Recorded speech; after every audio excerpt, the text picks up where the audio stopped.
Bismillahirrahmanirrahim. Alhamdulillahirabbil alamin. Wassalatu wassalamu ala asyrafil anbiya'i wal mursalin wa ala alihi wa ashabihi ajma'in. Qala rabbi shrah li sadri wa yassir li amri wahlul 'uqdatam min lisani yafqahu qawli, amma ba'd.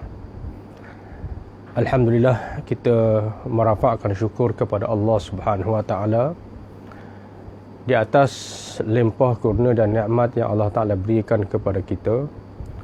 Dan pada malam ini kita dapat alhamdulillah meneruskan siri kuliah kita.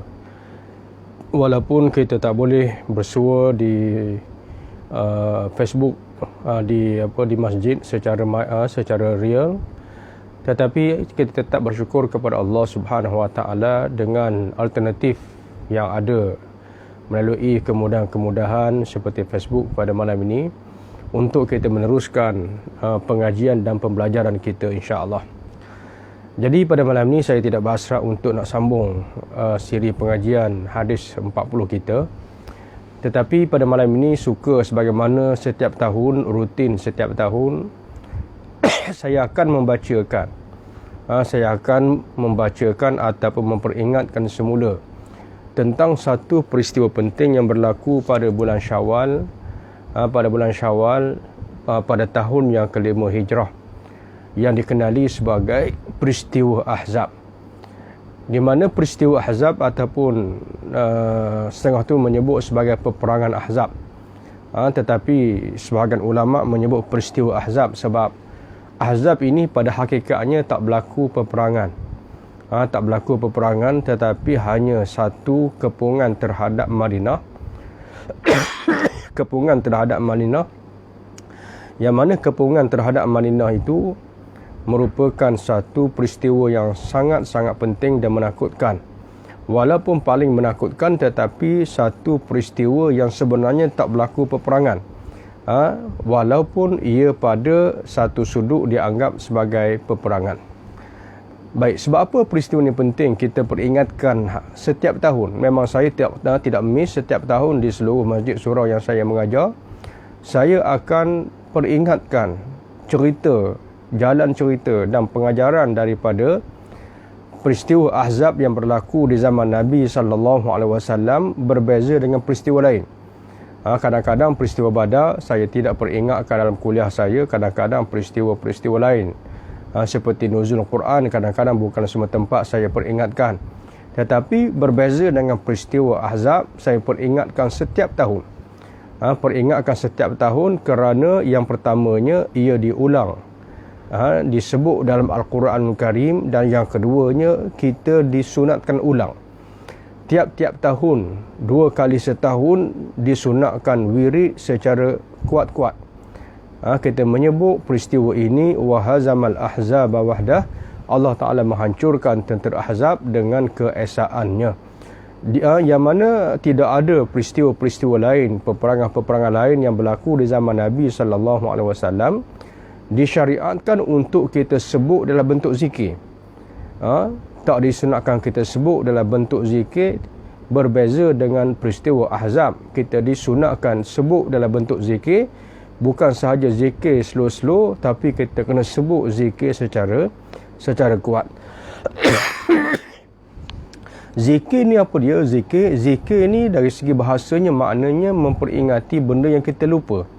Maknanya benda ni kita dah tahu, tapi kadang-kadang kita lupa. Jadi sebab tu disebut zikir. Perbuatan memperingatkan orang.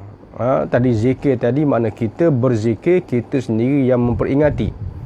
Contohnya kita berzikir subhanallah, kita memperingati Allah Ta'ala itu maha suci daripada segala sifat kekurangan. Kita berzikir alhamdulillah, makna kita memperingati bahawa segala puji itu bagi Allah.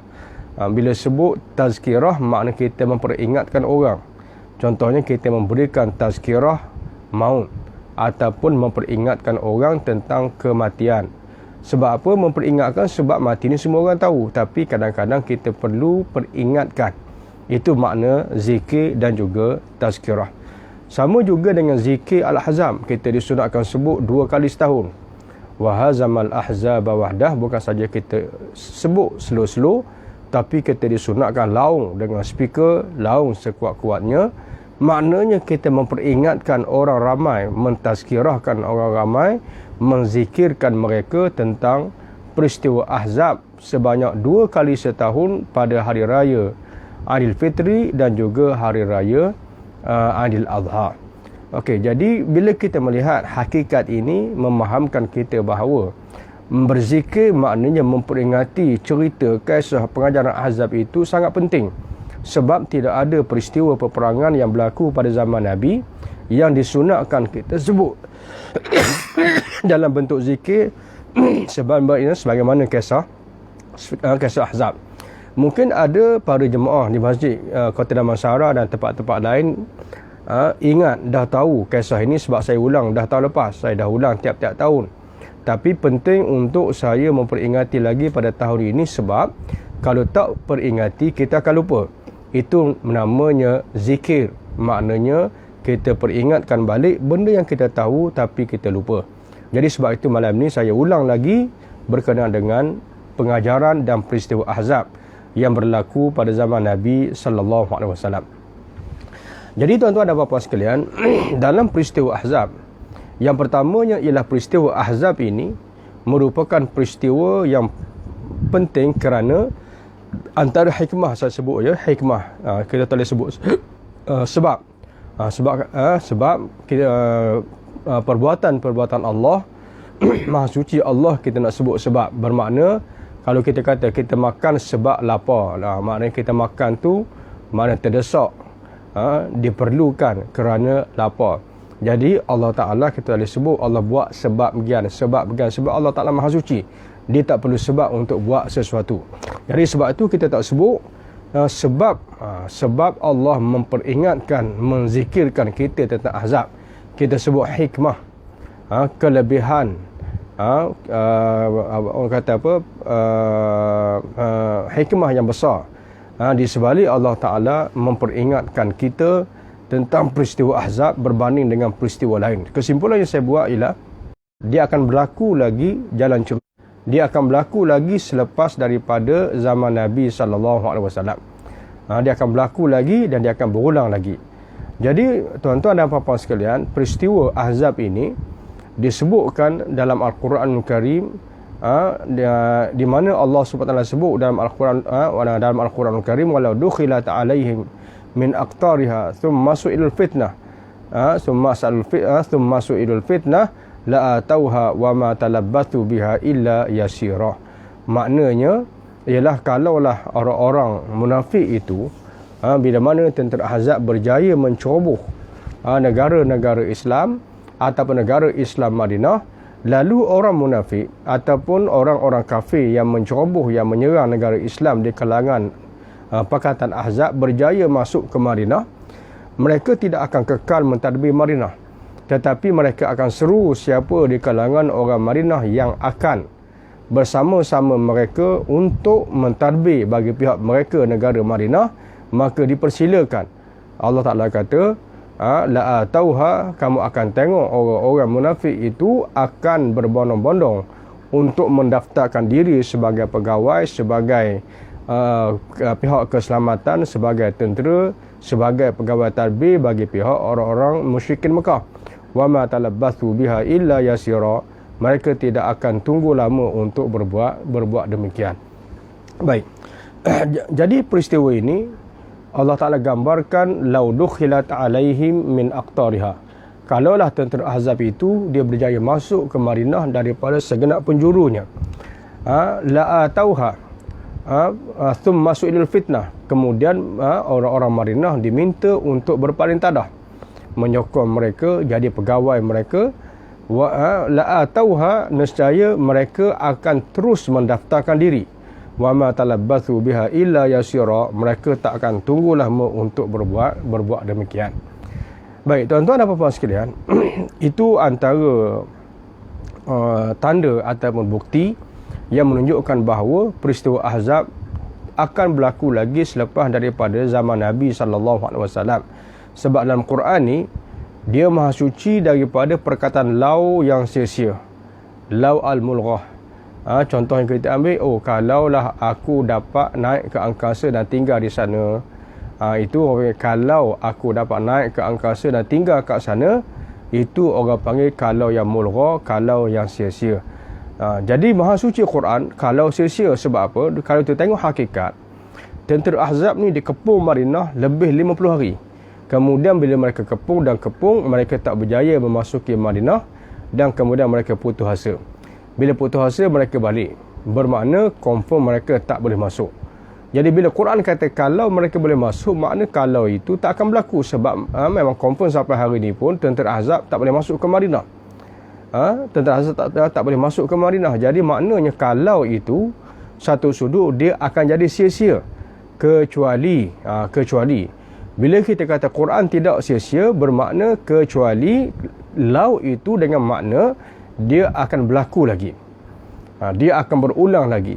Maka sebab itu lau itu menunjukkan kepada kita bahawa peristiwa Ahzab dia akan berlaku di zaman selepas Nabi SAW, tetapi dengan watak yang berbeza, dengan individu yang berbeza, musyrikin yang berbeza, tetapi jalan ceritanya adalah sama.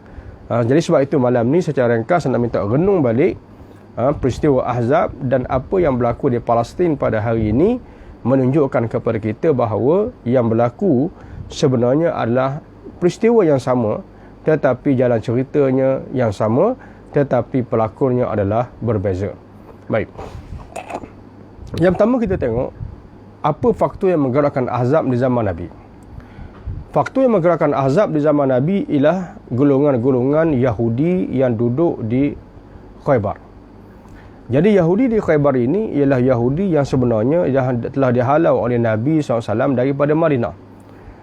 Dihalau tu bukan sebab mereka Yahudi, tetapi mereka melakukan pakatan jenayah, membunuh orang dan melakukan pakatan terhadap pembunuhan dan pengkhianatan terhadap piagam Madinah pada waktu itu.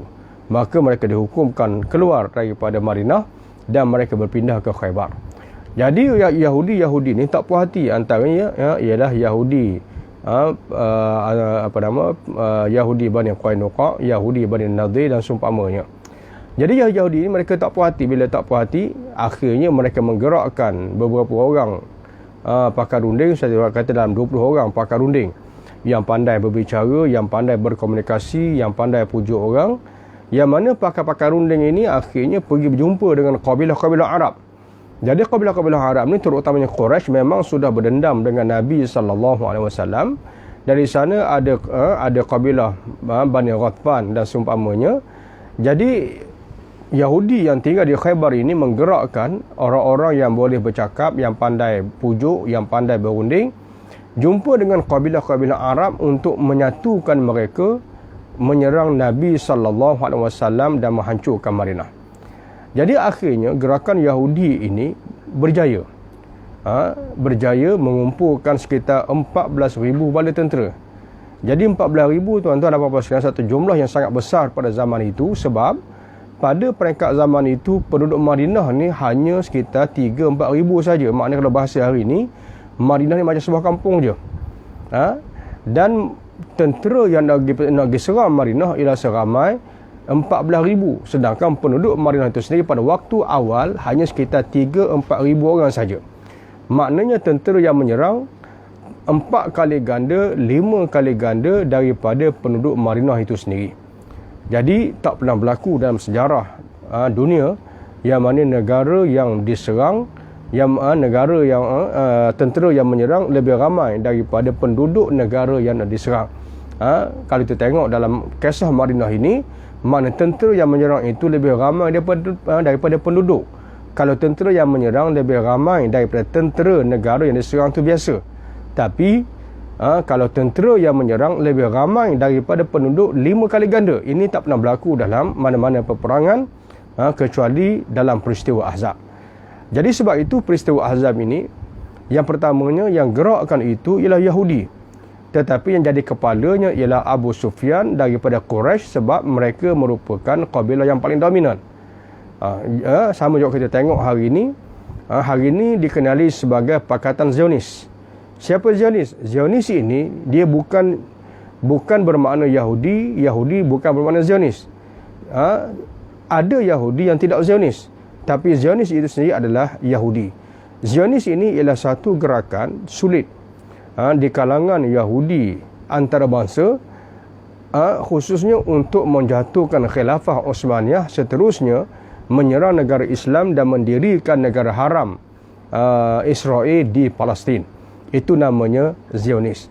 Sebab Yahudi, macam zaman Nabi SAW juga, ada Yahudi yang masuk Islam. Hari ini pun ada seorang sahabat saya hari itu daripada Amerika yang seorang Yahudi masuk Islam di tangan dia.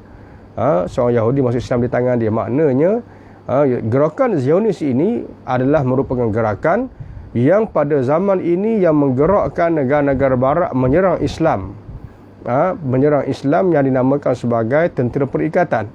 Pergi pujuk, pergi jumpa dengan kerajaan, pada waktu itu kita sebutkan sebagai United Kingdom. Pada waktu itu dikenali sebagai kerajaan England.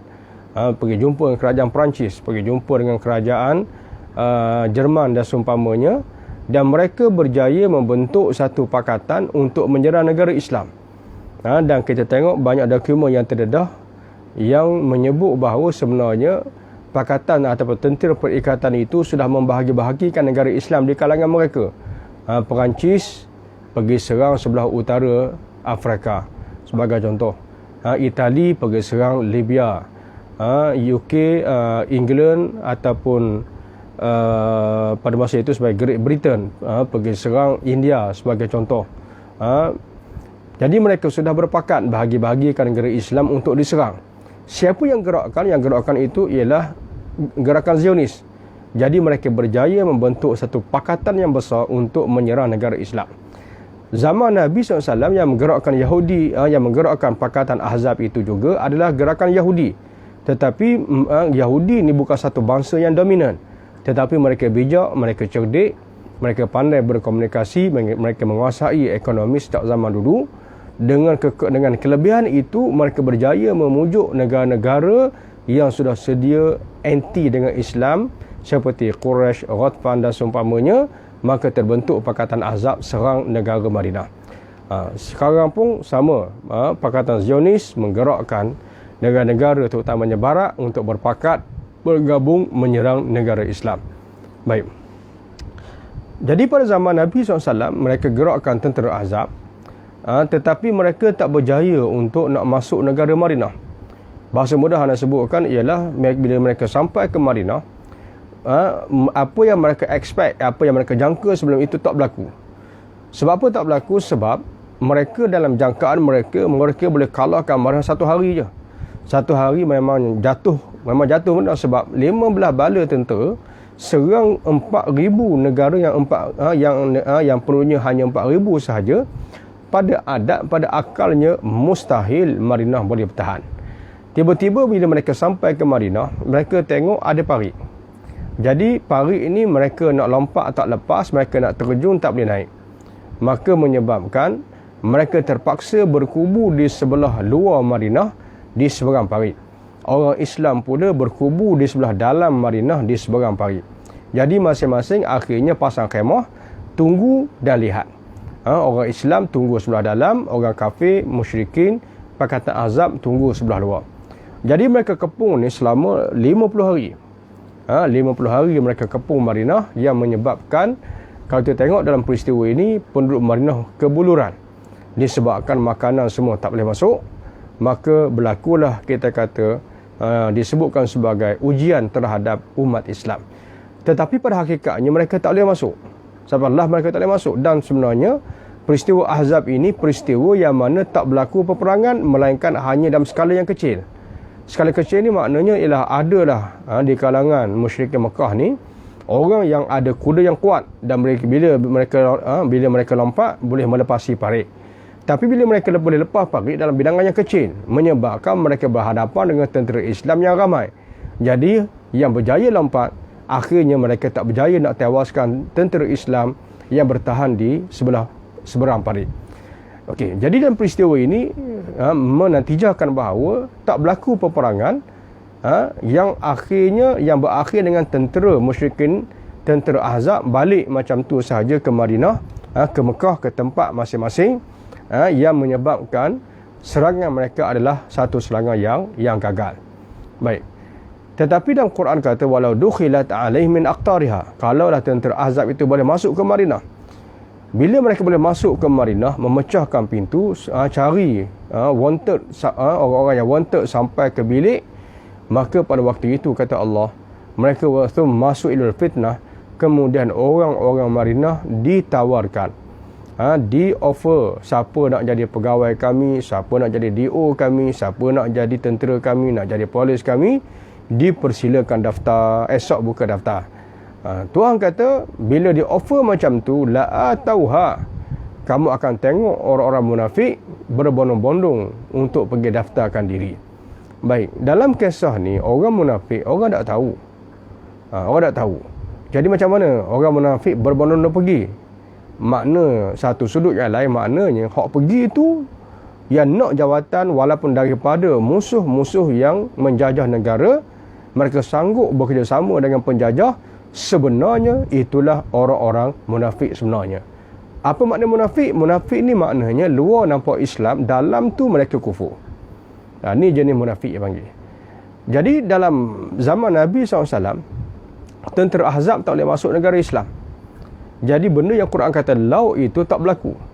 Tapi Quran ni kalau sebut lau tak berlaku sampai kiamat, dia akan jadi lau mulghah. Jadi lau sia-sia, dan maha suci Quran daripada sia-sia. Bermakna peristiwa ini akan berlaku dan berlaku selepas zaman Nabi SAW.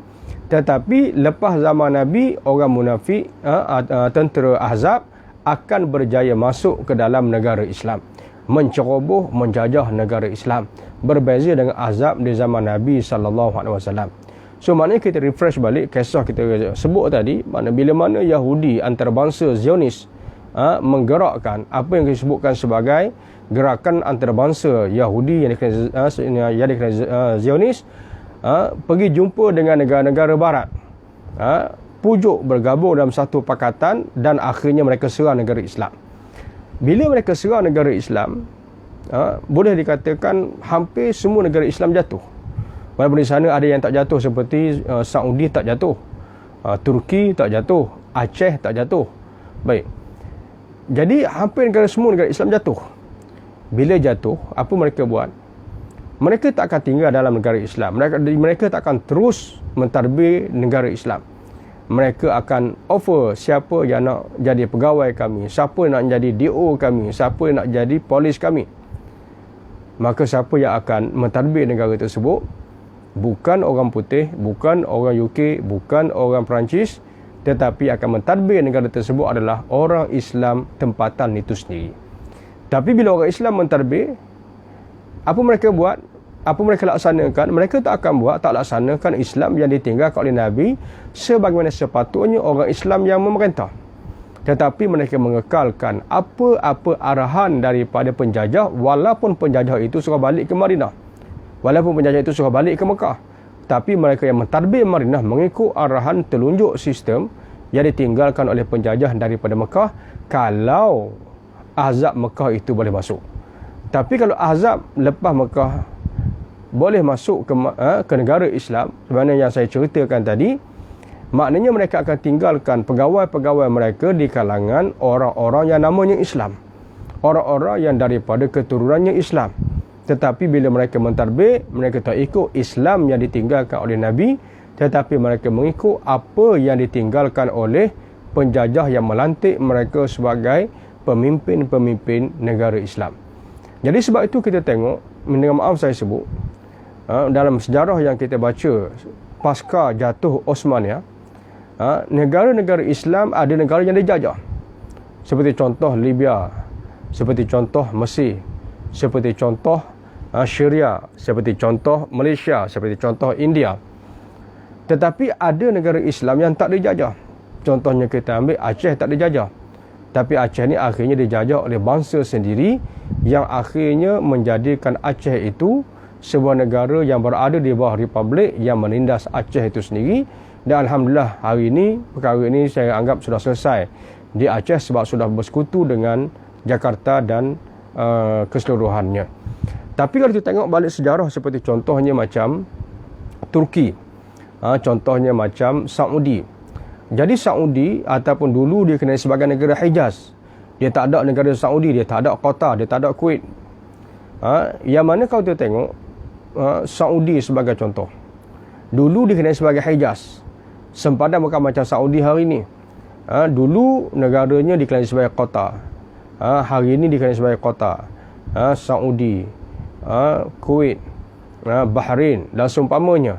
Dulu dikenali sebagai Hijaz, dan Hijaz ini tak dijajah oleh mana-mana penjajah. Tetapi kawasan Hijaz ini menjadi orang kata tanggungjawab Amerika Syarikat. Kalau Britain contohnya menguasai India, kalau Itali menguasai Libya sebagai contoh, tetapi Amerika Syarikat sepatutnya dia menjajah Hijaz. Tetapi Amerika Syarikat yakin mereka tak boleh kalahkan Hijaz. Sebab Hijaz itu adanya dua tanah haram, iaitu Mekah dan Madinah, yang mustahil mereka boleh sentuh kerana ia membangkitkan sentimen seluruh umat Islam. Dan kita pun yakin Mekah tak boleh dijajah. Sebab itu tempat yang dijaga oleh Allah Subhanahu Wa Taala. Baik. Bila begitu, semua kita tahu bahawa Amerika ini dia bersekutu dengan ketua-ketua kabilah. Ketua-ketua kabilah di kawasan Hijaz untuk bangkit menentang Osmaniyah. Jadi mereka bangkit menentang Osmaniyah atas semangat kebangsaan Arab, menentang penjajahan Turki. Menentang penjajahan Turki. Mereka ceritanya semangat Asabiyah itu berjaya dibangkitkan di belakangnya Amerika Syarikat, yang akhirnya mereka berjaya memerdekakan dalam bahasa mereka diri mereka daripada Osmaniyah. Memerdekakan diri mereka daripada Osmaniyah. Jadi akibat daripada itu setiap kabilah itu diberikan sempadan. Keluarga As-Sabah diberikan sempadan, keluarga As-Sa'ud diberikan sempadan, dan sempadan-sempadan itu hari ini dikenali sebagai negara. Ada negara yang dikenali sebagai Saudi, ada negara yang dikenali sebagai Kuwait, ada negara yang dikenali sebagai Qatar. Dan negara-negara ini merupakan hasil terima kasih Amerika Syarikat terhadap kabilah-kabilah Arab yang bangkit bersama dengan Amerika Syarikat menjatuhkan dan menentang Osmaniyah. Manakala di Turki sendiri berlaku infiltration. Turki tak jatuh disebabkan oleh serangan tentera. Tetapi kalau saya tengok dari satu sudut pandangan, menyatakan bahawa Kamal Atatürk yang menjatuhkan khilafah Osmaniyah sendiri adalah daripada bangsa Yahudi. Ibu nenek sebelah ibunya adalah daripada keturunan Yahudi. Bermakna dia sendiri adalah daripada keturunan Yahudi. Dia dilatih di Perancis. Dan kemudian ringkas ceritanya, nama Kamal Atatürk dianggap gemilang bila mana pada waktu itu Greece berperang dengan Turki. Jadi Kamal Atatürk dianggap sebagai orang yang sangat berjasa. Kenapa sangat berjasa? Sebab dia merupakan ketua tentera yang memimpin tentera Turki menentang Greece dan dia berjaya mencapai kemenangan.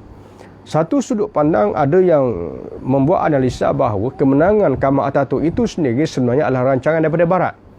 Sebab mereka yakin mereka tak boleh menyerang Turki Osmaniyah dengan tentera. Jadi caranya ialah mereka mesti lakukan infiltration. Jadi infiltration ni maknanya penyelidipan musuh daripada luar masuk ke dalam secara senyap, secara strategi. Jadi mereka perlu naikkan imej orang-orang yang akan menentang kerajaan Islam Osmaniyah daripada dalam. Jadi macam mana cara nak naikkan imej? Ya, mereka wujudkan peperangan antara Greece dengan Turki. Jadi Turki dipimpin oleh Kamal Atatürk. Dan mereka ceritanya peperangan itu mereka sengaja memenangkan Turki, menyebabkan imej Kamal Atatürk naik kerana telah menyelamatkan Turki. Jadi akhirnya pengaruh Kamal Atatürk mula menjalar dan menguasai tentera-tentera Osmaniyah dan menguasai bahagian luar daripada Osmaniyah, termasuk negara-negara Hijaz yang akhirnya jatuh ke tangan seperti negara-negara Arab seperti Mesir dan seumpamanya, yang akhirnya jatuh ke tangan penjajah. Pada waktu itu, tentera Osmaniyah yang sepatutnya mempertahankan negara-negara Islam ini adalah tentera-tentera yang akhirnya hakikatnya duduk di bawah Kamal Atatürk. Jadi sebab itu tidak ada backup daripada Osmaniyah terhadap negara-negara Islam yang diserang oleh negara penjajah Barat pada waktu itu. Sebab itu bila kita faham benda ni sebenarnya bukan sebab penjajah barat tu kuat, tetapi disebabkan oleh infiltration itu menyebabkan negara Islam menjadi lemah, yang akhirnya Kamal Atatürk naik nama, kemudian akhirnya wujud kempen golongan tua lawan golongan muda, dan akhirnya Kamal Atatürk berjaya mempengaruhi sehingga akhirnya Sultan Abdul Hamid, Khalifah Osmaniyah yang terakhir, akhirnya meletakkan jawatan. Satu riwayat menceritakan dia dilucutkan daripada jawatan, dan peristiwa ini secara rasmi disebutkan sebagai berlaku pada pada tahun 1924. 1924 bermakna pada tahun ini, pada 2024 genap 100 tahun jatuhnya Turki Osmaniyah. Jadi maknanya Turki Osmaniyah tak jatuh dengan penjajahan, tetapi jatuh dengan infiltration. Dan apabila Kamal Atatürk secara rasmi naik menjadi presiden Turki yang pertama selepas bertukar daripada sistem khilafah yang mengisytiharkan Turki adalah sebuah negara sekular. Dan akhirnya yang berlaku di Turki tak berlaku di negara-negara Islam yang dijajah yang lain. Sebagai contoh, di Malaysia walaupun dijajah, tetapi di Malaysia tak berlaku pengharaman pakai tudung sebagai contoh. Tak berlaku larangan laungkan azam dalam bahasa Arab sebagai contoh. Tetapi bila naik Kamal Atatürk isytiharkan negara sekular, maka semua orang Islam diharamkan pakai tudung, pakai jilbab pada awalnya di premis awam, dan kemudian azan diharamkan laung dalam bahasa Arab, mesti dilaungkan dalam bahasa Turki, dan pelbagai-pelbagai dasar sekular yang dijalankan oleh Kamal Atatürk yang layak disebut sebagai laknatullahi alaihi. Jadi itulah kalau saya ringkas, yang menjatuhkan kerajaan Islam bukan tentera Ahzab yang terdiri daripada Amerika Syarikat, UK, Britain, Perancis dan seumpamanya, tetapi di kalangan manusia yang namanya Islam, yang zahirnya Islam, namanya Kamal, tetapi yang mereka lakukan ialah apa yang penjajah sendiri pun tak lakukan dalam negara Islam. Dan itulah yang disebutkan dalam Al-Quranul Karim, kalaulah penjajah itu berjaya masuk ke pintu-pintu kamu, dan mereka akan tawarkan siapa yang nak jadi pegawai dan pekerja mereka, dan kata Allah, kamu akan lihat orang-orang munafik berbondong-bondong untuk menawarkan diri, dan mereka tak tunggu lama untuk berbuat demikian. Dan itulah yang disebutkan dalam kisah Ahzab. Jadi tuan-tuan dan puan-puan sekalian, itulah yang dapat kita kongsi pada malam ini sebagai satu peringatan kita tentang peristiwa Ahzab yang berlaku di zaman Nabi SAW, dan itulah juga yang peristiwa yang berlaku di zaman kita. Jadi sebab itulah apa yang berlaku di Palestin, sepatutnya cukup dua negara Arab sahaja untuk menyerang Israel. Saya cukup yakin Israel akan kalah. Cukup Mesir, cukup Iraq sahaja pada asalnya serang Yahudi di Israel, insya-Allah mereka boleh jatuh. Tetapi hari ini contohnya, kalau kita nak pergi berjihad di Palestin, kita bukan ditangkap oleh Israel, nanti kita ditangkap oleh tentera Mesir dulu. Tak sampai ke sepanjang Gaza pun Mesir tangkap kita dulu. Macam kawan-kawan saya dulu, ramai yang dihantar bantuan, tersekat dekat mana? Bukan tersekat dekat Tel Aviv, tapi tersekat dekat semenanjung Gaza, ataupun dekat Sinai, sebelum sampai ke sempadan Gaza itu sendiri. Jadi sebab itulah tuan-tuan dan puan-puan sekalian, penting untuk kita memahami perkara ini, supaya kita memahami bagaimana peringatan Al-Quran. Tapi sebagai kesimpulan akhirnya, walau mereka boleh masuk negara Islam, akhirnya semua mereka akan keluar dan semua mereka akan kalah pada akhirnya. Berbeza dengan agama lain, kalau mereka dijajah, biasanya agama dan fahaman itu akan hilang dengan bertukarnya kerajaan. Tetapi umat Islam tidak akan kalah walaupun tentera Ahzab boleh masuk sampai ke pintu-pintu, mereka boleh kuasai, tetapi Ahzab itu akhirnya tetap akan kalah. Bukan sebab kita orang Islam, bukan sebab bilangan kita, bukan sebab kita hebat, tetapi Ahzab itu tetap akan kalah dengan apa? Hanya dengan esanya Allah Subhanahu wa taala.